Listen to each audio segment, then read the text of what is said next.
Engineer Steve in the house. By the way, a little round of applause for Engineer Steve. Always keeping it fun and lively. Appreciate you, brother. And appreciate you, Truth Nation, for checking back in with us. We're holding it down every Thursday from 10 a.m. to 11, ESPN Radio 1700. It's Truth Radio, where the stakes are as high as you let them, the points are doubled, and the objective is to do one thing, tell the truth. Carmen Harris. Jesse? Got you in. And by the way, thank you for coming in. I know that your fans are lining up outside the door right now. Yes. You had to make this little wedge in your schedule to make this happen because nobody knows a beautiful little neighborhood that a lot of us call home here in San Diego County called South Park. Yeah. Yay. Yeah. You love South Park. Actually, you know what? Yeah, let's do this. I don't want to. You do this 10 times better than I do. So first of all, how would you introduce yourself to the folks who aren't in that line chanting your name outside the studio right now? Hello out there. My name's Carmen Harris. I am a real estate consultant with the Greenhouse Group, so I work very closely with Jesse. And it's about time you invited me on here, Jess. How long have you been doing the show? The show needed to actually live up to your standards. That's so we what had it a is. long distance we had to travel before we could make this happen. Isn't he good, you guys? Isn't he good? Well, thanks for having me. Yeah, you betcha. Glad to have you in. I wanted to get you in because there's few people that I know on this earth that know that little knuckle of the neighborhood better in the heart of San Diego. So why don't you tell us the truth about South Park? Sure. Well, you guys, if you're old school San Diego, you might be thinking, oh, South Park. You mean Golden Hill? Right? Because back in the day, it was all one. And over, I don't know, I might say the last 10 years, I'd give it about a decade. That specific part, which is South Park now, has really carved itself out as its own community. It's kind of distinguished itself. It's, to kind of describe where it is for those of you who don't know, it's kind of nestled between North Park and Golden Hill, which I just mentioned. It's east of Balboa Park, and it's just northeast of downtown San Diego. It's a historical neighborhood. It's got a ton of, old early 1900s craftsman homes. You drive around those streets and it's like a little page out of a Rockwellian era. It's so charming. Yeah. It's so charming. And I think what I love best about it is, well, there's a number of things, but it's the kind of place, I'll paint a picture for you guys. When my family, 2 young boys, we want to walk everywhere. We take a football with us. We got the dog on the leash, and we're in the middle of the street in the neighborhood tossing the football around. When a car comes around, you get out of the street. Exactly. Yeah. It's that kind of place. It's a true neighborhood while offering coffee shops, little boutiques. Some delicious and noteworthy breakfast spots, which is what I like to frequent. Yep. Probably referring to Big Kitchen. Maybe. Gotta give props to Big Kitchen. Maybe. Craft I've been known to sing with her, by the way. Footnote. I mean, while we're talking about Judy the Beauty and her gracias to everything, she's a character. She's been around forever. And for those of you who don't know, a little secret insight to the Big Kitchen, Whoopi Goldberg used to work there. Oh, no so that's a little bit I of claim to fame. That. Yeah. Nice work. God, you're racking up the points on your first 2 one. dings on my first visit. I know. Yeah. So, I paint this picture because to me, it's an ideal neighborhood. A lot of folks are looking for lifestyle and walkability, and South Park has everything. Good schools, great commercial places to visit, beautiful homes, diversity. It's good for young folks. It's good for families. It's just the ideal neighborhood to me. Yeah, that's well said too. What came up for me when I heard you say that is that so you've got the history, and then you've got the utility, because you get everything from those old little post-World War II little starter homes, Army Corps of Engineer architecture, to people blowing it out and doing big, making big plays, making big bets, leveling it out, stuff you see down on the beach down there, because it can warrant that, it can handle that. And then you've got the lifestyle play, you've got the proximity play, 2 or 3 lefts or rights and you're on the 94, which is a main artery to the middle of San Diego. You got the schools, you got the infrastructure. I would say probably the only challenge I've ever heard about South Park is that sometimes you get a little flight pathy. It's on that descent there. That's true. I mean, if we gotta pull out a negative, I suppose that would be it. Let's tell the truth. Only drop truth in here. Yeah. Well, while we're talking about that, the big debate that was going on in South Park recently was, I mentioned before, it's totally focused on supporting local businesses. And for anybody paying attention to South Park, there's a Target Express, which is something that Target's doing, which is these smaller versions of Targets. And so this neighborhood came together really trying to... Why didn't they just call it Target? Well, that's what we all Wouldn't that call have been, it, but right? no, because Right. that could have been their actually play on that. You know, Yep. there's Target and there's Target. Right. You know, Right. the smaller French version, The right? South Park Target. Yeah, there you go. So, it's just an example of where a community came in.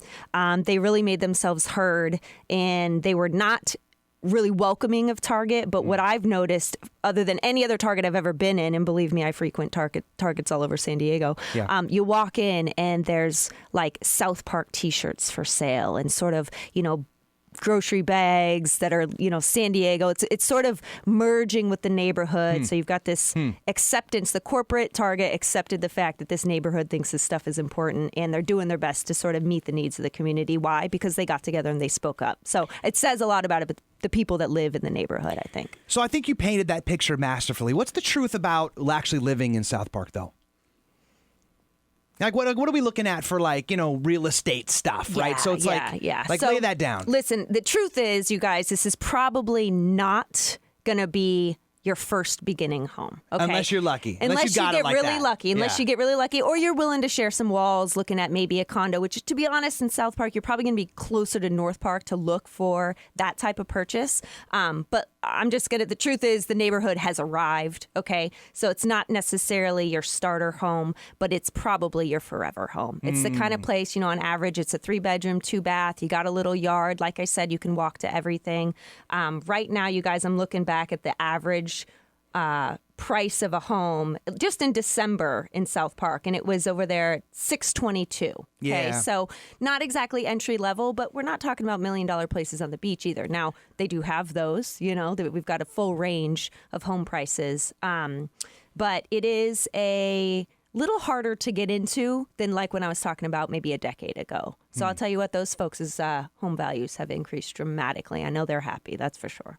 Yeah, no lies. And there's only more gentrification. It seems to be sort of swimming into that area as well. Yep. As it is with a lot of those little areas. I mean, Sure, they're certainly. starting to almost become parodies of themselves. Yeah. Like Burlingame just to the north. North Park has That's already happened. been a Golden zoo. Hill, I'd say, is creeping in. Sherman Heights. Got to shout out Sherman Heights. Yeah. That's probably, to me, the next South Park, really. Or at least Golden Hill. Yes. And, the Golden Hill has had a fantastic run up, which is just Huge west, boom. actually, of the South Park as we know it right now geographically. Yeah. So what would you say, okay, if maybe the median, like you said, or the mean, or I don't know what number you gave, is maybe about 100 up on the mean from the entire county, you kind of get the idea about where that's living. Mm-hmm. What about give me like a hot pick or like an entry, are there any condos in there? What would be like an entry level I can get into South Park game look like? So right now, listen, the sad part is that we're at a really, really low inventory Right. all over San Diego County. So there's not a whole lot going on for entry level in South Park. There are maybe, I don't know, 3 down at 520. That's Okay. for sale right now. That's on C Street. And, I picked a hot pick that I'm just totally obsessed with this then house drop that I it want to then. talk about. Drop now, it. This is quite a bit higher that price range. This is up at 1.15. But you Hey-yo. guys, this house was built Zing! in 1916. Okay, here we go. I mean, this is where I get excited. Yeah. However, it's been completely remodeled while keeping the historical charm. Is it kind of got like the Victorian kind of? More craftsman style. More craftsman style, Craftsman okay. style. It's a corner lot. It's right there on Fern and 30th. It is directly across from Albert Einstein Academy. This home is gorgeous. Hardwood flooring. It's a gourmet kitchen, a back private yard and a deck. And Like recently dialed in? Like somebody kind of dialed it for the sale? Exactly. Okay. Yeah. And it's a 4-bedroom, 4-bath. Oh, wow. That's rare. It's right, because this is a 2,800 square feet. It's on a 5,000 square foot lot. To me, it is just the ideal South Park home with that historical charm, but you're not moving in having to redo everything. It's been done, and it's gorgeous. It's gorgeous. Big fan. Now, I know you actually do something similar. I forget what you call it. You call it like the hot... I do a hot pick of the week. So I typically focus on the areas that I know best, you guys, which is, we talked about Sherman Heights, Golden Hill, South Park, North Park. Yeah. That's my Hood. Those are the hoods that get me the most excited. Yeah. So you frequent the most. That's right. Yeah. That's right. All lifestyle, great places. Yep. And I do that once a week for people who are interested. So if you would like to sort of get on board and hear about what my hot pick of the week is, you can email me at carmen@greenmeansgrow.com. Carmen@greenmeansgrow.com. And if I remember correctly, because I think you were sending some of those to me for a while, is you do like a hot pick. I think I want to say you did like, this is the highest sale one that happened or whatever, to kind of give people an idea like what the area can handle, right? That's always kind of good to know. And then didn't you used to do like a special bonus thing with like distress sales or something, like short sales, foreclosures, like things weren't on the market yet? People like to know, because everybody can use the internet nowadays and look stuff up, right? So what they don't always have access to is the stuff that hasn't hit the market yet, or foreclosures or short sales that are coming. The truth is there's a lot less of those than there used to be. Right. But because of that, I think it's even more valuable information. So if you're interested in that kind of stuff, I'm happy to get you on the list and include you in that information prior to it hitting the market.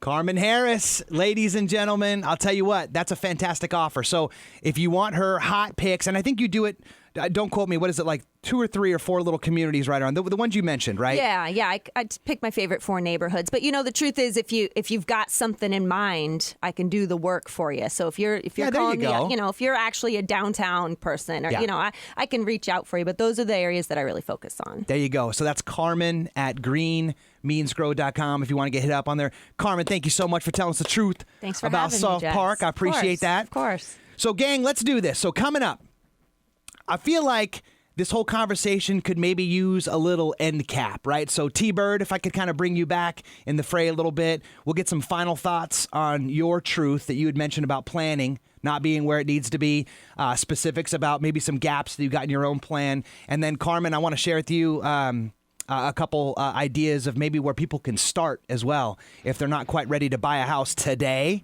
Maybe they're looking at it maybe to get something done in 2016. Sure. A couple offers for you, gang. So appreciate you hanging out. Truth Nation, Real Talk Radio. We'll be right back.